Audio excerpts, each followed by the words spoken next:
দর্শক আমন্ত্রণ আজকে চট্টগ্রামের আয়োজনে শুরুতেই জানিয়ে দেব শিরোনামগুলো। চট্টগ্রামে হচ্ছে দেশের দ্বিতীয় সমরাস্ত্র কারখানা। অভ্যন্তরীণ চাহিদা মিটিয়ে বিদেশে রফতানি হবে অস্ত্র গোলাবারুদ, বললেন সেনাপ্রধান।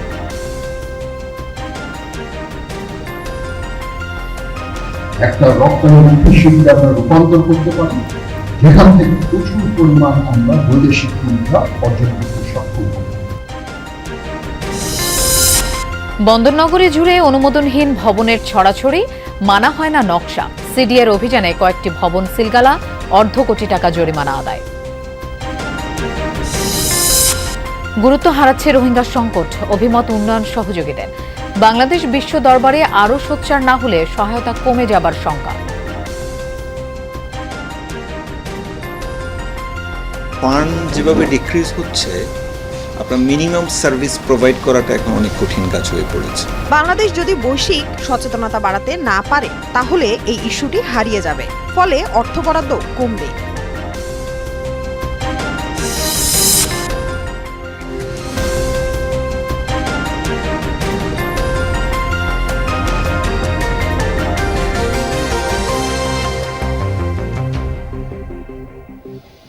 এতক্ষণ শিরোনাম দেখছিলেন, আপনাদের সঙ্গে থাকছি আমি মৌসুমী আহমেদ লোপা। এবার যাচ্ছি পুরো খবরে। পরিত্যক্ত বস্ত্র কলে হতে যাচ্ছে দেশের দ্বিতীয় সমরাস্ত্র কারখানা। চট্টগ্রামের ফৌজদারহাটে রাষ্ট্রায়ত্ত জলিল টেক্সটাইল মিল প্রতীকী মূল্যে হস্তান্তর করা হলো সেনাবাহিনীকে। সকালে চুক্তি স্বাক্ষর অনুষ্ঠানে সেনাপ্রধান বলেন, উৎপাদিত অস্ত্র গোলাবারুদ দেশের চাহিদা মিটিয়ে বিদেশেও রফতানি হবে। অস্ত্র ও প্রতিরক্ষা সরঞ্জাম রফতানিতে সরকারের সহযোগিতার কথা জানান মন্ত্রী প্রতিমন্ত্রীরা। জংধরা যন্ত্রপাতিতে জমেছে ধুলা আস্তরণ, জরাজীর্ণ অবকাঠামো। একসময়ের ব্যস্ত জলিল টেক্সটাইল মিলের এখন বেহাল দশা। প্রায় এক দশকের বেশি সময় ধরে উৎপাদন ও কার্যক্রম বন্ধ থাকা মিলটি অনেকটাই পরিত্যক্ত। চট্টগ্রামের ফৌজদারহাটে অবস্থিত এই টেক্সটাইল মিলে একসময় তৈরি হতো সুতা ও কাপড়। দীর্ঘদিন বন্ধ থাকা রাষ্ট্রায়ত্ত এই মিলটি সামরিক সমরাস্ত্র কারখানা সম্প্রসারণের জন্য সেনাবাহিনীর কাছে হস্তান্তর করা হয়েছে, যেখানে এখন উৎপাদন হবে অত্যাধুনিক সব অস্ত্র। রাষ্ট্রায়ত্ত এই টেক্সটাইল মিলের 54.99 একর জমি ও স্থাপনা সহ সব সম্পদ সমরাস্ত্র কারখানার জন্য সেনাবাহিনীর কাছে হস্তান্তর করা হয়েছে প্রতীকী মূল্যে। সকালে সেনাবাহিনী ও বিটিএমসির মধ্যে চুক্তি স্বাক্ষর হয়। বাংলাদেশের সমরাস্ত্রের বৈশ্বিক চাহিদা আছে উল্লেখ করে সেনাপ্রধান বলেন, সমরাস্ত্র কারখানায় সেনা, নৌ, বিমান বাহিনী, পুলিশ, আনসার বিজিবি সহ বিভিন্ন বাহিনীর জন্য অস্ত্রগোলা বারুদ তৈরি হবে। দেশের প্রয়োজন মিটিয়ে বাইরে রপ্তানি হবে। চট্টগ্রাম বন্দরের কাছাকাছি হওয়ায় সমরাস্ত্র কারখানার সম্প্রসারণের জন্য চট্টগ্রামের ফৌজদারহাটে এই মিলের জায়গা নির্বাচন করা হয়েছে বলে জানান সেনাপ্রধান। এই শিল্পটাকে একটা রপ্তানিমুখী শিল্পে আমরা রূপান্তর করতে পারি, যেখান থেকে প্রচুর পরিমাণ আমরা বৈদেশিক মুদ্রা অর্জন করতে সক্ষম হব। তো সেই লক্ষ্যেই আসলে এখানে এই জলিল টেক্সটাইল মিলটা আমাদের দৃষ্টি আকর্ষণ করেছে। অন্য দেশের উপর নির্ভরশীল হয়ে আমরা কখনো দীর্ঘমেয়াদী যুদ্ধ চালাতে পারবো না। তো আমাদের একটা আনইন্টারাপ্টেড সাপ্লাই চেইন লাগবে, এবং সেই সাপ্লাই চেইন আমরা অবশ্যই প্রতিষ্ঠিত করব। বাণিজ্যমন্ত্রী বলেন, বিশ্বে প্রতিরক্ষা শিল্প ও প্রযুক্তির বৈপ্লবিক পরিবর্তন হয়েছে।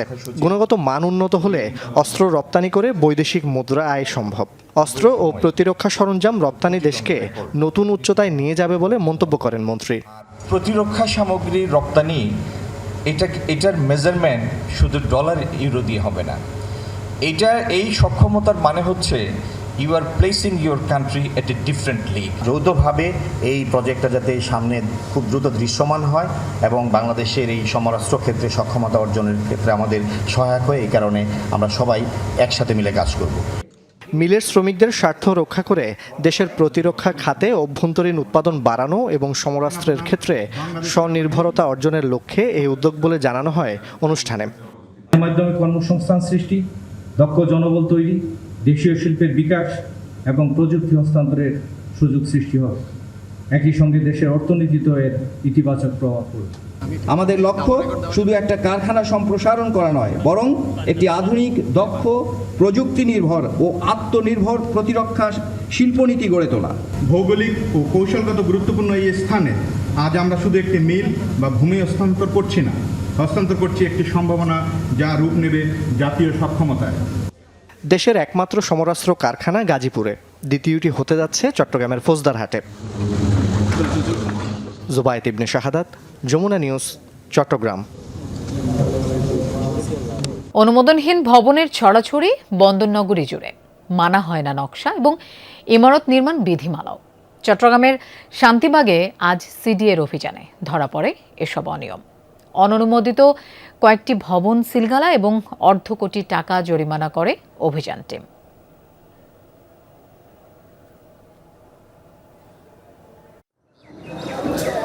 আগ্রাবাদের শান্তিবাগ আবাসিকে 2 কাটা জায়গায় 4তলা ভবনটি নির্মিত সিডিএর অনুমোদন এবং নকশা ছাড়াই। কোনো প্রকৌশলী বা স্থপতির সহায়তাও নেওয়া হয়নি। সিডিএর অভিযানে ভবনটি সিলগালা করে দেওয়া হয়। টিন দিলে এটা একটা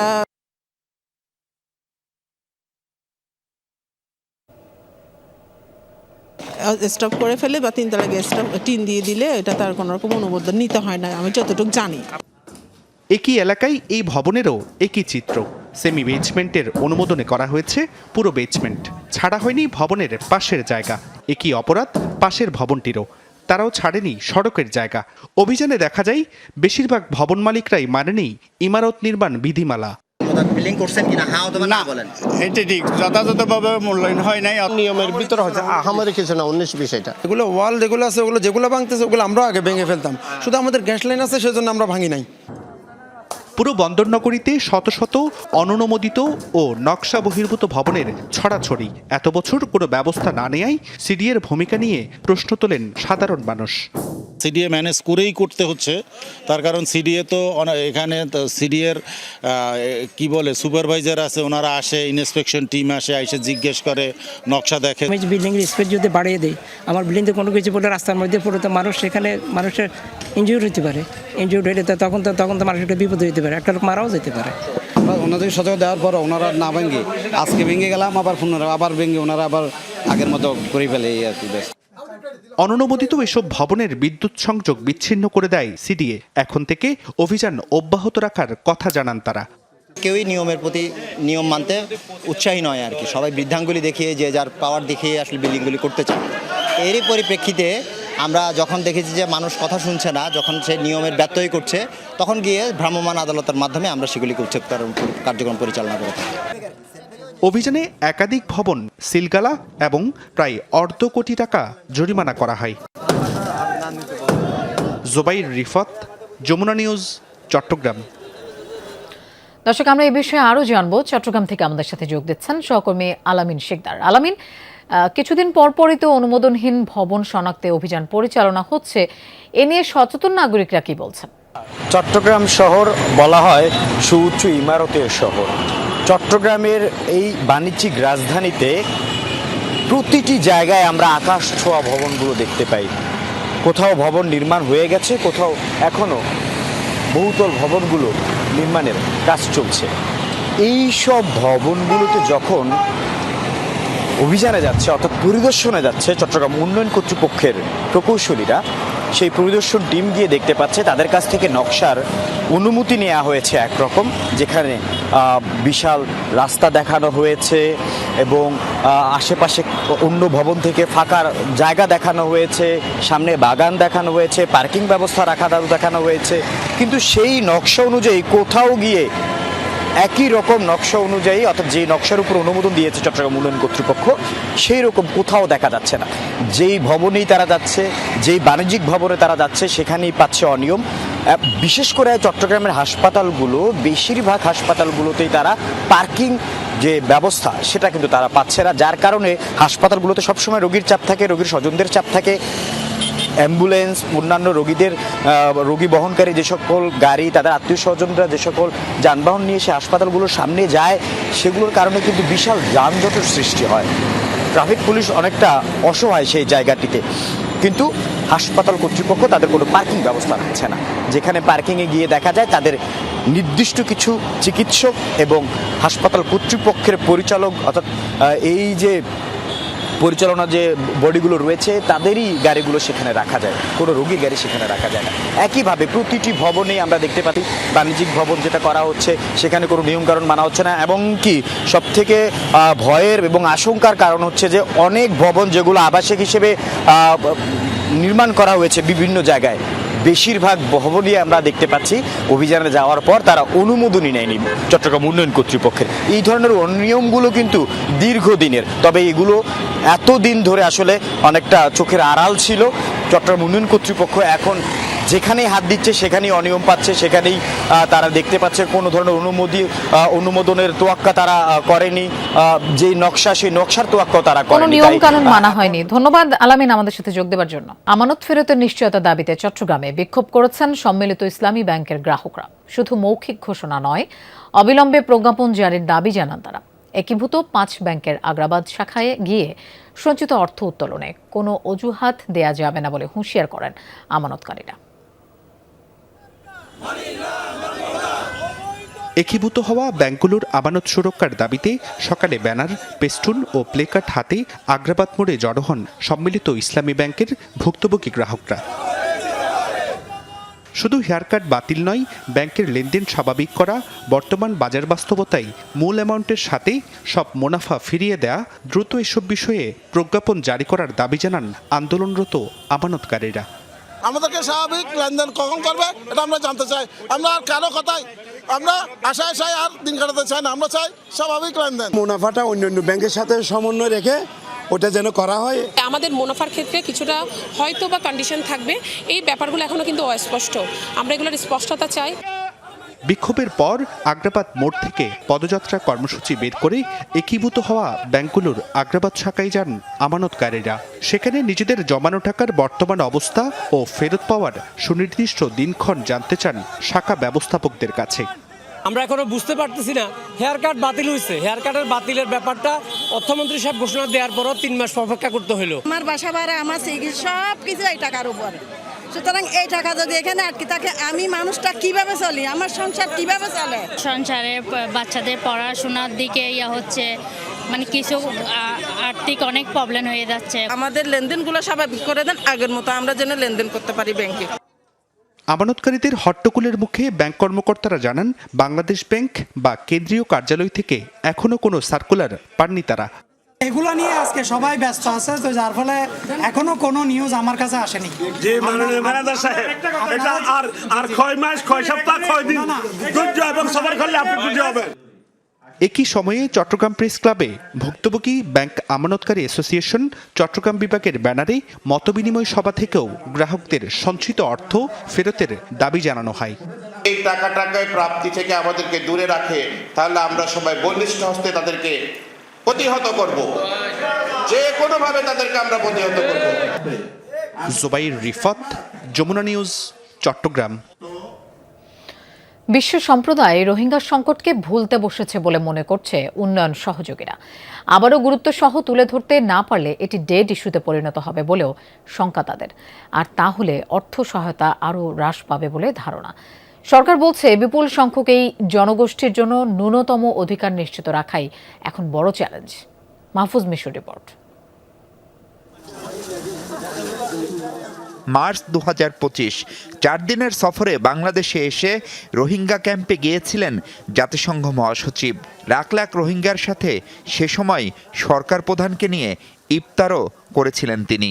সাম্যর বছর ঈদের সময় যেন অনার বাড়ির মধ্যে তাই একত্র রোহিঙ্গাদের ফেরানো তো দূরের কথা, বরং তাদের ভরণ পোষণের যে বৈশ্বিক উদ্যোগ জয়েন্ট রেসপন্স প্ল্যান জেআরপি, তাতেও কমেছে অর্থ বরাদ্দ। যতটা অর্থের প্রতিশ্রুতি বাস্তবে মিলছে তার অর্ধেকের একটু বেশি। তাই 9 বছর পর এই লাখ লাখ মানুষকে ন্যূনতম বাঁচিয়ে রাখা এখন বড় চ্যালেঞ্জ বাংলাদেশের সামনে। আমরা যে সার্ভিসগুলো দিয়ে আসছিলাম এতদিন, সেই সার্ভিসগুলোর স্ট্যাটাস কো বজায় রাখাটাই বড় চ্যালেঞ্জ। ফান্ড যেভাবে ডিক্রিজ হচ্ছে, আপনার মিনিমাম সার্ভিস প্রোভাইড করাটা এখন অনেক কঠিন কাজ হয়ে পড়েছে। ফলে একদিকে জনসংখ্যা বাড়ছে, অন্যদিকে টাকা পয়সা কমে যাচ্ছে, এবং এর একটি সম্ভবত একটা বড় ধরনের প্রেশার পড়বে বাংলাদেশের ফিসক্যাল পলিসির উপরে। শুরু থেকেই রোহিঙ্গা সংকট নিয়ে কাজ করছে হিউম্যান কনসার্ন ইন্টারন্যাশনাল। সম্প্রতি ক্যাম্প সফর করে সংস্থাটি বলছে, এই ইস্যুতে বৈশ্বিক সহায়তা পাওয়া আগামীতে আরও কঠিন হতে পারে। তাই এটাকে পুনরুজ্জীবিত করতে উদ্যোগ নেয়ার তাগিদ। সারা পৃথিবীর মানুষ আসলে এই ক্রাইসিসটাকে ভুলে গেছে অলমোস্ট। হার্ভার্ডের প্রফেসরকে যখন আমি রোহিঙ্গা ইস্যু নিয়ে কথা বলতে চাইলাম, তখন সে বলল যে Rohingya is a dead issue না। এর অনেকগুলো কারণ আছে। এক হচ্ছে যে আরও অন্য নতুন নতুন ক্রাইসিস তৈরি হচ্ছে, সো অ্যাক্টিভলি কোনো ভয়েস রেইজ করা হচ্ছে না ইন্টারন্যাশনাল ফোরামে রোহিঙ্গা নিয়ে। হ্যাঁ, সেই কারণে মানুষজনের অ্যাটেনশনটা শিফট হয়ে অন্যদিকে যাচ্ছে। biggest challenge right now is lack of awareness. Bangladesh যদি বৈশ্বিক সচেতনতা বাড়াতে না পারে তাহলে এই ইস্যুটি হারিয়ে যাবে, ফলে অর্থ বরাদ্দও কমবে। বিশ্বজুড়ে মানুষ যখন এটি নিয়ে কথা বলবে তখন আলোচনায় আসবে, অর্থ বরাদ্দও বাড়বে, পাশাপাশি মিয়ানমারের ওপর রাজনৈতিক চাপও বাড়বে।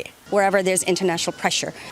অনেকের অভিযোগ, রোহিঙ্গা সংকটকে যথাযথ গুরুত্ব দিয়ে কূটনৈতিক সুবিধার সর্বোচ্চ সদ্ব্যবহার করতে পারেনি ঢাকা। শঙ্কা, এই ইস্যুতে ভবিষ্যতে সবচেয়ে বেশি ভুগতে হবে বাংলাদেশকেই।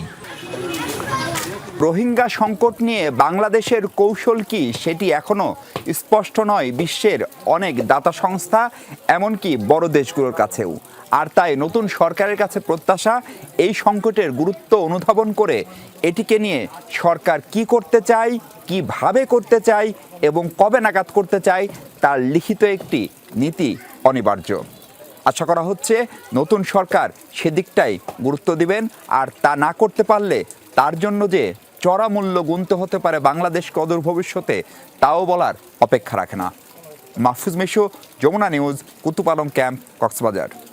মাইনী নদীর ভাঙনে হুমকির মুখে খাগড়াছড়ির দীঘি নালার বিস্তীর্ণ জনপদ। তীব্র স্রোতে প্রতিদিন ভাঙছে 2 তীর। ঝুঁকিতে বসতবাড়ি, ফসলি জমি, হাট বাজার। আশ্রয় এবং জীবিকা হারানোর শঙ্কায় তীরবর্তী মানুষ। ভাঙন রোধে পানি উন্নয়ন বোর্ড কোনো ব্যবস্থা নিচ্ছে না বলে অভিযোগ তাদের। দিঘিনালার বাবুছড়া, বোয়ালখালী, কবাখালী ও মেরুং ইউনিয়নের উপর দিয়ে বয়ে যাওয়া মাইনী নদী মিশেছে কাপ্তাই হ্রদে। বর্ষায় পানি ও স্রোত বাড়ায় ভাঙছে নদীর 2 তীর, বিলীন হচ্ছে ফসলি জমি। ঝুঁকিতে তীরবর্তী বসত ঘর, বাজার। গত বছরের পানি ভেঙে গেছিল অর্ধেকটার পরে, যে কোনো রকম ওই ভাঙ্গাচুরা দিয়া পরে ঠিক করছি। নদীর পারে পাশে বাড়িগুলো বিলীন হয়ে যাবার সম্ভাবনা। একটু পানি যদি নদীতে আসে আমরা চলাফেরা করতে অনেক অসুবিধা। 28 টাকা জমি চলে গেছে, এখন যাইতে যাইতে বাড়ি ঘরের কানিত গেছে গা। বসত বিটাতে থাকার মতো পরিস্থিতি থাকবে বলে মনে হয় না। মাইনী নদী তীরে উর্বর জমিতে ধান, শাকসবজি ও ফসলের চাষাবাদ হয়। নদী ভাঙনে জীবিকা হারানোর শঙ্কায় কৃষকরা। ভাঙনপ্রবণ অংশ চিহ্নিত করে প্রতিরক্ষা ব্যবস্থা গ্রহণের দাবি তাদের। ব্যাগ তো ভাঙি চুরি গেল, এখন তো আমরা ঝুঁকির মধ্যে আছি। ভয় লাগে এই যে এত বাড়িঘর, এই ফুটবল মাঠ, এই বাজার, এই ব্রিজ থাকে কিনা। এইখানে নদী বাড়িতে আছে, খাস করে না, অন্যদিকে বাড়িতে আছে না, এইদিকে খাস করতে আছে। নদীর পাড়ে বাসাটা আমার তো একটু ভয় ভয় লাগে। এটাও যদি বাইঙ্গা লাগে মানে আমরা কোনো দিকে যা দাঁড়ামু দে বসমু না, আমার এই অবস্থা নাই। এটা যদি ঠিক করে দিতে পারেন তাহলে এই নাসুরি এলাকার বাসীরা অনেক সুবিধা পাবেন। তীররক্ষা প্রকল্পের জন্য পানি উন্নয়ন বোর্ডকে অবহিত করেও সুফল মেলেনি বলছেন স্থানীয় জনপ্রতিনিধিরা। বর্ষা আসলে তাদের নদী ভাঙনের ফলে পুরো বাজারটাই চলে যাচ্ছে। তো সেক্ষেত্রে আমরা এই বিগত 2023 সাল থেকে আমরা পানি উন্নয়ন বোর্ডের সাথে যোগাযোগ করতেছি। নদী ভাঙন রোধে বরাদ্দ চাওয়া হয়েছে বলে দাবি এই কর্মকর্তার। খাগড়াছড়ি জেলায় প্রায় 1.5 কিলোমিটার দৈর্ঘ্যে প্রায় 6 কোটি টাকা আমরা বরাদ্দ প্রস্তাব পাঠানো হয়েছে। বরাদ্দটা আসলে আমরা আশা করছি 2026 সালের অর্থ বছরের মধ্যে কাজগুলো সুষ্ঠুভাবে বাস্তবায়ন করা সম্ভব হবে। জুবাইর রিফাত, যমুনা নিউজ। জাতীয় কবি কাজী নজরুল ইসলামের প্রয়াণ দিবস স্মরণে শাস্ত্রীয় উপশাস্ত্রীয় সঙ্গীতানুষ্ঠান হয়েছে চট্টগ্রামে। থিয়েটার ইনস্টিটিউটে শ্রুতি অঙ্গনের 15তম বর্ষের এই আয়োজনে বক্তারা সাহিত্য ও সংস্কৃতিতে জাতীয় কবির অবদান তুলে ধরেন। সাম্প্রদায়িকতা, ধর্মান্ধতা ও কুসংস্কারের বিরুদ্ধে তার সংগ্রাম চিরস্মরণীয় হয়ে থাকবে বলে মন্তব্য করেন। অনুষ্ঠানে কবি, সাহিত্যিক, শিল্পী, সংগঠকরা উপস্থিত ছিলেন। পরে নজরুল সঙ্গীত পরিবেশন করেন শ্রুতি অঙ্গনের শিল্পীরা। চট্টগ্রামের বিভিন্ন স্থানে সাম্প্রতিক বন্যায় ক্ষতিগ্রস্তদের মধ্যে ত্রাণ ও সহায়তা কার্যক্রম চালাচ্ছে বিভিন্ন সংগঠন। বাঁশখালীর খদুলপাড়ায় শাহ এমদাদিয়া দায়রা শাখায় এক অনুষ্ঠানে শতাধিক পরিবারের হাতে তুলে দেওয়া হয় নিত্য প্রয়োজনীয় খাদ্য সামগ্রী এবং ঘরবাড়ি পুনর্নির্মাণের সরঞ্জাম। বন্যায় ক্ষতিগ্রস্ত মানুষের দুর্ভোগ লাঘবে সবাইকে এগিয়ে আসার আহ্বান জানান উদ্যোক্তারা। দর্শক, এই ছিল আজকে চট্টগ্রামের আয়োজনের। এতক্ষণ সাথে থাকার জন্য ধন্যবাদ সবাইকে।